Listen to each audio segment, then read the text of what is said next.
So anyway, Mark, let's get this show party started. Let's get it done, brother. Let's get it done. Hello, everyone out there. I want to invite everyone to this new show that we're calling Chicano Me, and the host here is myself, Aurelio Martinez, and the host Marco Martinez. Okay, unrelated, but Martinez's are like Smiths. There you go. Yeah. Smith and Jones of the Latino community, But it's ironic because we lived the back in the days where the Chicano movement was I would say at its peak. The heyday. Yeah, the heydays, at its peak. Yeah. And so what we want to do with this show, and correct me if I'm wrong, Marco, is we want to let the new generation, the younger generation that kind of have this thing in their head thinking that Chicanos, that's history. Yeah. It goes in history, but it's not. It's alive and well. So the first segment we're going to talk about is what is a Chicano? We're going to get into that and talk about what is a Chicano.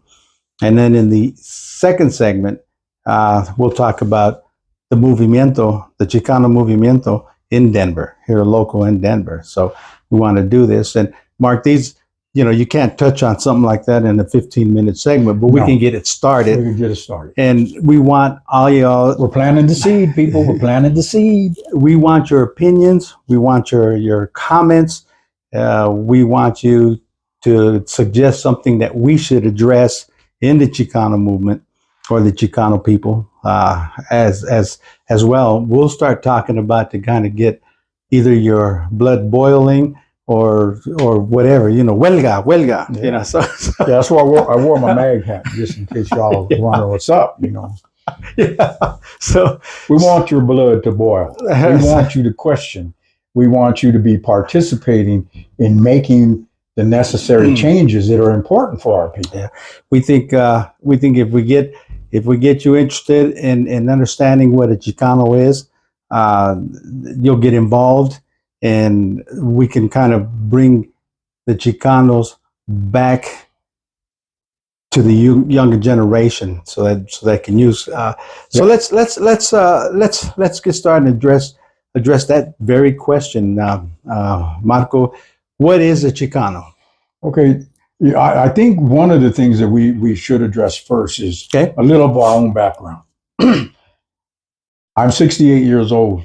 I got involved in the Chicano movement when I was 14 years old through an organization called the Black Berets por la Justicia. That led into my involvement with the crusade, and we can elaborate on all this stuff as we go along. And our involvement with the crusade started in 69. I stayed a member pretty much throughout my life, but an active participant during what I consider their heyday, their glory days when it was strongest, till 1976. So I do have some on-hands participation, both as a follower and a leader. I joined the Black Berets, but became the leader of the Black Berets in the crusade. We were active family. So in politics after, we ran a center here in East Denver. Lelo participated with that too. It was called Centro Luis. So we between us both, we have a lot of years of being involved in the Chicano movement, both from the outside looking in and trying to participate through the democratic process. So we do bring a little bit of knowledge and experience, right, Les? You're right. And the good thing about this show is we're not guessing. And we're not reading text out of a book or a library or something. We lived it, and we still live it today. So we want to do it. And I think a lot of you younger folks out there, the new generation, you heard Marco mention, the Black Beret is a Black Beret. And many people out there don't really know that the Chicano movement had Black Berets. And they served a different purpose, as I was part of the Brown Berets here in East Denver, and it was just the Brown Berets and the Black Berets. But people identify Black Berets people think, that was with the black movement, and it was, but Black Berets were also active in the Chicano movement. And we'll, as the show goes on and we go into weeks going, we'll always keep this subject going with your questions and comments so we can help answer some of them questions you may have, help clarify some of the stuff you have, because the bottom line is our purpose in this show is to bring awareness and bring stimulate thought, especially to the younger generation. We're generations above the people out there today in the colleges and things like that, but still you hear the word Chicano. So we want to make it bring an awareness out that there is a Chicano movement, you say, maybe not as active as it was back then, but there is a large group of Mexicanos. So let's go back and we could try to clarify the whole concept of Chicano, versus Mexicano or versus Latino versus Hispanic. There was a lot of literature out about what constitutes a Chicano, the positive, the negative. Is it a unifying term? Is it a divisive term? And them are all things that I think we have some authority to address because, like you said, we lived it. We lived it. So we've seen the positive and the negative. And I'll tell you what, some people, and not only Chicanos, Mexicanos, Mexican American, even some of the black folks and the white folks, some of them still think that Chicano is slang. It's a slang word, and chicanery, that it came from an English word. We can't even be given credit that we thought of something ourselves. We created our own terminology. That's right. It's Lilo, that's part of what being Chicano was, is that for the first time we were able to identify the Mexicano of the Southwest, and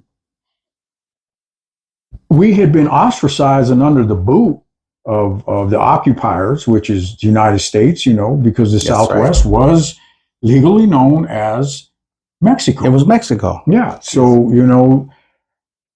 when the division in 1848, when the states conquered and took over the Southwest, took the northern territories of Mexico, that's when the division started. That's when the negativity started, because the Mexican government never came to the aid of the Mexican Americans. They never spoke up for them. They never fought for them. And then our people down south started hating on us, calling us pochos, and right. And of course we retaliate, start calling them names, wetbacks and everything else, and which were all negative terms. So when the whole concept of Chicano came up, it was created. Now, this is what it was created for. Now, whether people accept it or not, that's up to you entirely. I'm just talking about experience. Chicano did not derive from chicanery. It was a term that we chose ourselves to identify the Mexican Americans in the Southwest without having to bow down to Mexico or anything else. It was more of a term of rebelliousness, of nationalism, where we could start to develop pride in our own culture and who we were. But what is that culture? What is the Chicano culture? It's all one and the same. It's just been divided. It's been divided because of the new border that came along, which divided Mexico, and almost half of Mexico became the United States, and that there was indigenous people living here. I mean, at this time, so all of a sudden, you're not Mexican Mexicano from Mexico anymore. Now you're Mexican American, so you're Chicano. Okay, so basically, I mean, it's fair to say that Chicanos are Mexican Americans. Yeah, Mexican Americans, and I'll tell you, real briefly, something that really kind of hit me in the wrong direction. That we just got through with Hispanic Heritage Month, okay? And you have slap in the face. I know, and And you have all the major networks, ABC, NBC, local here in Denver, and ABC, CBS, all doing their little things for Hispanic culture, you might say. And Channel 4 did a very, very good one on the Chicano movement. And it was a very good segment. Channel 9, I was having breakfast and I'm watching the news.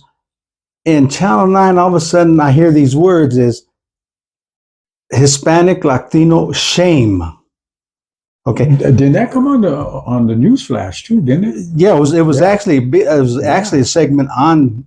It was a highlight as part of their Hispanic heritage news.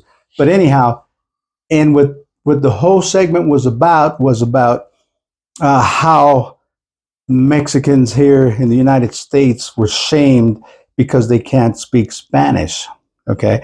And it kind of irked me the wrong way because you know what? We as Chicanos, and I wrote a piece on our website about this subject. You know, there's no shame in being Mexican American. Okay. We are Mexican American, we are Chicanos, and there's no shame in being born and raised in the United States and not being able to speak Spanish.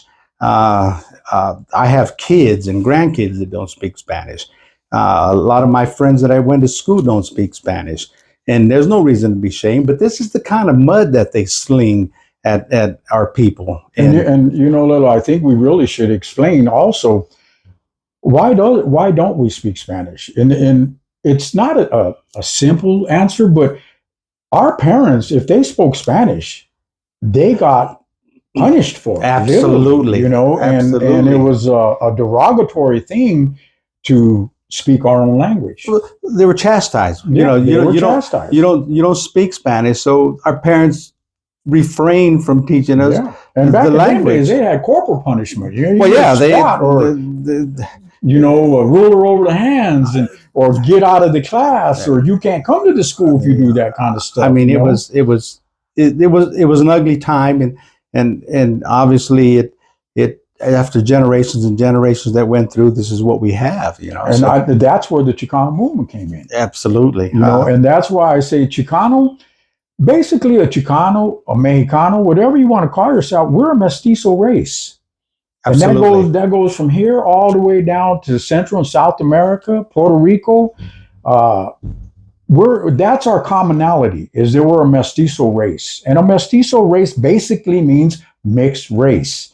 Our rightfulness to the Southwest, besides just being in occupied territories of Mexico, is our indigenous blood, our roots. Absolutely. You cannot be a Chicano or Mexicano without being, for Chicanos especially, they identified as their pride and their Native American blood, you know. And, you know, and it's funny because as a Chicano, especially back in the movement times, we support all the revolutionaries. I mean, we support all the movements that were going across the country, whether they were from Mexico or from where. You had Che Guevara, we supported. We supported. Incidentally, Che Guevara wore a black beret. Just wanted. Yes, and we supported Cesar Chavez. You know, those for the migrant workers. You know, we supported Pancho Villa. We supported Emiliano Zapata. I mean, this is part of our history. This is part of the revolution history, the movement history, that people were revolting against being treated unfairly, you know, and it worked, and that's one thing we want to make sure that the young generation out there, the ones that are in college and getting a degree and all this stuff, that the movement paved that road for you, and that's exactly what it did, and we have symbols of resistance through every state. Yes. You know, like a lot of people talk about Joaquin Murrieta being a bandido. Right. He was to the white man, but he wasn't to our people. He was a revolutionary. He was seeking justice for our people in California. Absolutely. And they were still in their lands, you know, the gold rush, and Tiburcio Vasquez, another revolutionary. And we could bring old revolutionaries, the penitente out of New Mexico. I believe they were called the White Hand versus the Black Hand. they refused in their, and it was a religious sect, but they refused to sell their land to white owners.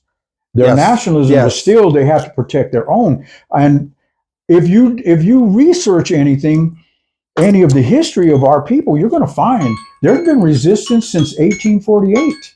And up to this day, it has taken many, many different forms. That's the Yes. only difference. Yes. And, when people say the Chicano movement's dead, I have to differ. I it's not believe, dead. It's like not you dead. said, every door that's open to us, every stride we made, them were the things that the Chicano movement was about. See, and or is about. And that's what these younger generations don't realize. They think there was always Chicano lawyers. They Yeah. think there was always Chicano doctors. They think there was always Chicano dentists. They think there was, well, no, people, there wasn't. There wasn't. There wasn't. Not until. Matter of fact, in 1973, I think we had 4 Spanish surname police officers. Yes. On the team. Doctors, how many do we used to go to Japanese doctors? Remember Yeah, we Wada did. And Yeah. Lula? Because we didn't have Chicano doctors. We had one dentist. Yes. Remember? Yes. So yeah, the Chicano movements would open Them Japanese doctors, they made it work, boy. You just knew you were going to get a shot. Hey, but they were the only ones that would treat us, in our communities. So Yeah. you go down to DG, you better pack the lunch because you were going to be there all day. That's right. That's right. So let's kind of finish this segment, because we're going to revisit the segment over and over and over, because there's a lot of Chicano history that we can talk about, history, present, and the future of the Chicanos in the United States, and so that's going to be a big part of this show. I mean, that's why it's called Chicano Me.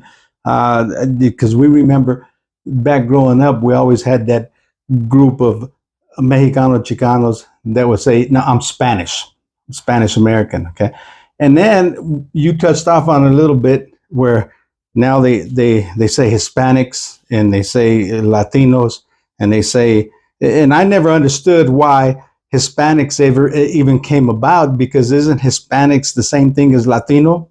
And where's his Spain? I'm dumbfounded. Where in that? Is Spain? But to me, at least in Espanol, they're talking about Spain. Right, You know what I mean? Right. But I have a concept from my involvement with the Chicano movement, dealing with that whole issue about Hispanic. First of all, we have to identify where it comes from. That came from the Nixon administration, and it was to encompass all Spanish-speaking people. Well, we already had a name for that. It was Latino. But It's something we chose. Exactly. But even the word Latino was and still does allude to European. See, that's any romantic language could be a Latino. Exactly. Including the Italians. The Italians are, they can very well be Latino. Yes, they can. They can, but they're European first. But the Hispanic part doesn't even give that part. They just refuse to accept anything that we come up with ourselves. So they created, and that came out of the Nixon administration during the census during his time. Well, you know what it is. It's political separation. Yes, it is. It's political separation, and when you get to the point where you talk about divide and conquer, that's exactly what's going on. They're doing. That's exactly what they're doing, because now you got a large growing race in the United States that's tripling and quadrupling, and it's growing up. So what do? You divide them, so that way they fight amongst each other. Yeah. Okay, so that's why you go out there and you can talk to the Mexican people, and they'll tell you, ask them what they are. Some will say, I'm Hispanic, I'm Latino, I'm Spanish, I'm Mexican American, and I'm Chicano. So we have to understand, regardless of what you call yourself, we are one. Yeah, we are one, and you can't change and that. You can't change that. That's part and parcel to why we want to do this bar, so that we could engage people to start to question that again. Because one of the biggest times in history of our people, the most progressive, was during the Chicano movement. And whatever you called yourself at that time, that became the popular term. Yes. And out of that, it was recognized as a term of resistance. Yep. And one of struggle, and acknowledging pride in who we were. We need that. Right now. And what you're talking about, divide and conquer, that's any people that's been conquered. How do you keep them conquered? You keep them fighting each other. You keep them down against each other. Absolutely. Okay. Unity is during the Chicano movement is when we were the most unified, the strongest. Oh, you bet. The most change. You bet. And it was all to the young generation.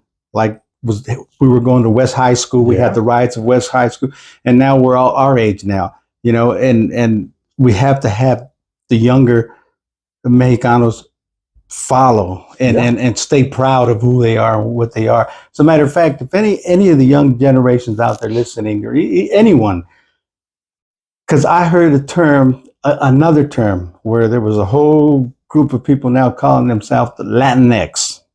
Okay. I don't know what Latinx is. I don't know where it came from. I don't know if it's a college thing. I just don't know. So if someone could email of us or send a comment on the web page, please do so, because we're clarifying to you what Chicano is. Somebody needs to tell me what Latinx is. I have been involved with struggles with other people. Once again, I think it's a divisionary tactic. We keep adding things. I do too. It doesn't create unity. And Chicano in its original format, I was at the conference in 1969. The Crusade for Justice hosted it, and it was the National Chicano Youth Conference. And it was basically to create unity and communication amongst progressive Chicano elements. Okay. And in that conference is when they adopted the term Chicano as to represent the Mexican American in the Southwest, because it wasn't a term that was just going to be kicked to the curb or was given to us. It was something that we had been in our communities for generations, for years. So, when they try to bring up that thing, chicanery, it wasn't a white name. It was something we chose to represent who we were. You bet. Well, we're gonna cut this segment off, and we will come right back with our second segment of today's show, which will be the Chicano Movimiento in Denver, where we'll talk about some of the activities that went on, the demonstrations, so the acts of resistance. so hang tight, and we'll be right back. All right. Victoria, hasta la victoria. Siempre.